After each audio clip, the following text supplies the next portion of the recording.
اب جیسے مال سے مراد یہ ہے کہ ایک بندے نے اگر ریڑھی لگا رکھی ہے، اس کے اوپر جو ہے نا وہ سیب لگائے ہوئے ہیں، آپ اس کا ایک سیب لے جاتے ہیں تو اس ایک سیب کی بدلے آپ کا ہاتھ نہیں کاٹا جائے گا۔ یہ ایک سیب جو آپ نے چرایا ہے، یہ گناہگار تو آپ ہوئے ہیں، اس کے بدلے میں اگر وہ جو ریڑھی والا ہے، جس نے ریڑھی لگائی ہوئی ہے، اگر وہ اسلامی عدالت میں چلا جائے گا تو جج آپ کو کوڑوں کی سزا تو دے سکتا ہے، لیکن اس سیب چرانے کے بدلے میں آپ کے ہاتھ نہیں کاٹے جائیں گے۔ ہاتھ کاٹے جاتے ہیں، ایک حد ہے، یعنی کہ حد جب وہ پوری ہوتی ہے تو پھر اس کو دیکھا جاتا ہے۔ چور کی سزا، آپ یاد رکھیں کہ چور کی سزا معاف کرنے سے ختم نہیں ہوگی۔ آپ کہیں جی میں نے چور کو معاف کر دیا، آپ کی بات نہیں مانی جائے گی، کیونکہ چور کی سزا اللہ نے مقرر کی ہے، تو آپ اللہ سے مقابلہ کیسے کر سکتے ہیں؟ چور کی سزا ملے گی اس کو، یعنی آپ کہیں نا میں نے اس کو معاف کر دیا، اس کو آپ کی معافی سے چور کی معافی نہیں ہو جائے گی، چور کو سزا ملے گی کیونکہ اللہ نے اس کی سزا مقرر کر دی ہے۔ اگر کوئی بندہ کھیت ہے آپ کا، اس سے سبزیاں لے لیتا ہے، یا آپ کی دکان سے 2 ٹافیاں لے لیتا ہے، آپ کی ریڑھی سے 2 سیب لے لیتا ہے، یا آپ کا ہوٹل ہے اس سے 2 روٹیاں چوری کر کے چلا جاتا ہے، تو اس بات پر اس کے ہاتھ نہیں کاٹے جائیں گے۔ ہاں، اس پر اور سزا مل سکتی ہے، کوڑوں کی سزا مل جائے اس کو، اور کوئی سزا مل جائے وہ مل سکتی ہے، لیکن ان باتوں پر اس کو ہاتھ کاٹنے کی سزا نہیں ملے گی، کیونکہ رسول اللہ صلی اللہ علیہ وسلم کے زمانے میں بھی ان معمولی چیزوں کی چوری پر ہاتھ کاٹنے کی سزا نہیں دی گئی۔ حنفی مسلک میں 1 دینار سے کم قیمت کی چیز پر ہاتھ کاٹنے کی سزا نہیں دی جائے گی، 1 دینار سے زیادہ ہو تو پھر ہاتھ کاٹنے کی سزا دی جاتی ہے۔ چوری محفوظ مال کی تصور کی جاتی ہے، یعنی آپ نے مال ایسے سامنے سب کے رکھا ہوا ہے، سب کے سامنے پڑا ہوا ہے، اب اس میں سے کوئی لے جاتا ہے تو اس کے ہاتھ نہیں کاٹے جائیں گے۔ ہاں، اگر آپ نے وہ اپنا سامان، اپنا مال چھپا کے رکھا ہے اور تالا لگایا ہوا ہے، اب آپ کا تالا توڑ کے جو لے جائے گا تو پھر اس کو تو پھر ہاتھ کاٹے جائیں گے نا، وہ تو پھر ہوا گیا نا، وہ گناہ گار ہو گیا، پھر اس کے اوپر تو وہ پھر سزا لگے گی۔ تو اس لیے جو ہے نا، جو آپ کا مال محفوظ ہوگا، وہ آپ نے اس کو محفوظ کر رکھا، بند کر رکھا، تالے میں رکھا، تو اس کے اوپر سزا ہوگی۔ اگر مال میں 2 بندے حصہ دار ہیں، یعنی کوئی مال ہے اس میں 2 بندے حصہ دار ہیں، ایک حصہ دار نے اس میں سے مال چوری کر لیا ہے، تو اس پر بھی ہاتھ کاٹنے کی سزا نہیں ہوگی، کیونکہ وہ حصہ دار تو تھا اس میں، اس کو کوئی اور سزا مل سکتی ہے، یہ پھر عدالت فیصلہ کرے گی۔ تو اس لیے جو ہے نا، ہمیشہ اسلام کے جو معاملات ہیں، اس لیے اسلامی عدالت کی ضرورت ہوتی ہے کہ معاملات کو سیٹل کرنے کے لیے، حل کرنے کے لیے عدالت ان قوانین کو دیکھتی ہے جو قوانین اسلام کی فقہ میں موجود ہوتے ہیں، تو اس کو یہ جس طرح قرآن پاک میں ایک اللہ تعالیٰ کا حکم آ جاتا ہے، پھر اس کی اپلیکیشن یا اس کی اگلی حالت جو ہے وہ پھر عدالت اس کا فیصلہ کرتی ہے، جو اس قانون کے مطابق جو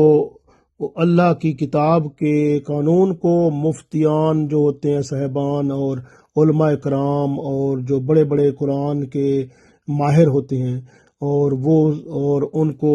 وہ پھر قرآن و سنت کے، رسول اللہ صلی اللہ علیہ وسلم کی حدیث، سنت اور دین اسلام کے بڑے ماہر ہوتے ہیں، قرآن پاک کی آیات کو سب کو دیکھ کر، رسول اللہ صلی اللہ علیہ وسلم کی احادیث اور سنتوں کو دیکھ کر، اور اسلام کی پوری حقانیت کو سب کو سامنے رکھ کے، اور اس کے بعد جو ہے نا وہ یعنی فیصلہ کرتے ہیں، اور بھئی یہ معاملہ اس طرح یہ پہلو ہیں اس کے، تو یہ ہوگا تو اس طرح ہوگا، اس طرح ہوگا، تو پھر وہ جو ہے نا اس کے مطابق وہ قانون بنا کر وہ عدالت کے سامنے پیش ہو جاتا ہے، یعنی وہ قانون ہوتا ہے، پھر عدالت اس قانون کو دیکھ کر فیصلہ کرتی ہے۔ تو اس طرح سے جو ہے نا سلسلہ چلتا ہے۔ یہ اس لیے یاد رکھیں کہ جو ہے نا، اگر کوئی بندہ جس نے چوری کی ہے اور وہ اگر پاگل تھا، مجنوں تھا، تو پاگل مجنوں پر تو شریعت نافذ ہی نہیں ہوتی، اس کو سزا ہی نہیں ملے گی۔ اگر ایک بچہ جس نے چوری کیا نابالغ تھا، اور پھر اس پر بھی ہاتھ کاٹنے کی سزا نہیں ہوگی۔ اسی طرح اگر گھر میں بیوی بچے ہیں اور گھر کا ملازم ہے، انہوں نے چوری کر لی، تو اس پر بھی سزا ہاتھ کاٹنے کی نہیں ہوگی۔ اور کوئی سزا ہو سکتی ہے، کوڑوں کی سزا، کوئی اور سزا ہو سکتی ہے۔ اس لیے جو ہے نا، اور خاص طور پر اگر ملک کے اندر جو ہے نا وہ پھیل جاتا ہے، جیسے کوئی قحط ہو جاتا ہے اور کھانے پینے کی چیزیں نہیں ملتی، اور اگر کوئی بندہ چوری کر کے کھانا کھا لیتا ہے یا کچھ ایسی چیزیں لے لیتا ہے، اس وقت بھی ہاتھ کاٹنے کی سزا نہیں ہوگی، کیونکہ حضرت عمر رضی اللہ تعالیٰ عنہ نے جب مدینہ شریف میں قحط تھا اس وقت ہاتھ کاٹنے کی سزا روک دی تھی۔ تو شریعت کے مطابق جب وہ حالات ایسے ہوں، کھانے پینے کی چیزیں نہ مل رہی ہوں، اور اس معاملے میں اگر کوئی بندہ کوئی ایسا کرتا ہے، یعنی تو پھر اس کی سزا جو ہے نا وہ اس کو نہیں ملے گی ہاتھ کاٹنے کی، اور اس طرح کوئی اور سزا چھوٹی موٹی اور مل سکتی ہے، وہ عدالت فیصلہ کرے گی۔ تو اس قسم کی سزا کے لیے منظم شعبہ جو ہے اس کا ہونا ضروری ہے، اور سب سے بہترین بات کیا ہے؟ اسلامی قانون ہو، اسلامی حکومت ہو، اسلامی حکومت ہو، پھر اسلامی قانون ہو، پھر اس کے مطابق جو ہے وہ شریعت کا فیصلہ ہوگا۔ جب کوئی سزا جو چوری کرے گا تو پھر وہ سزا پائے گا۔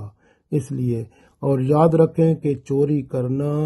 گناہ ہے اور بہت بڑی سزا ہے، اللہ نے خود ہی اس کی سزا مقرر کر دی ہے، ہاتھ کاٹنا۔ اور اگر چھوٹی موٹی چوری ہوگی تو وہ بھی کوڑے مارے جاتے ہیں اور اس کی بھی سزا ہوتی ہے۔ تو اس لیے چوری کرنا، چاہے تھوڑی چوری ہو، بڑی چوری ہو، چوری تو چوری ہوتی ہے۔ اگر آپ کسی بندے کی مرضی کے بغیر اس کی چیز لے جاتے ہیں، وہ بھی چوری میں شمار ہوتی ہے۔ اس لیے کوئی چیز اگر آپ کو چاہیے ہوتی ہے، دوسرے کی مرضی ہو تو پھر لینی چاہیے۔ ایسے بھی نہیں ہے کہ آپ اس کی مرضی کے بغیر اٹھا کے چلے جائیں، جی میں لے کے جا رہا ہوں جی،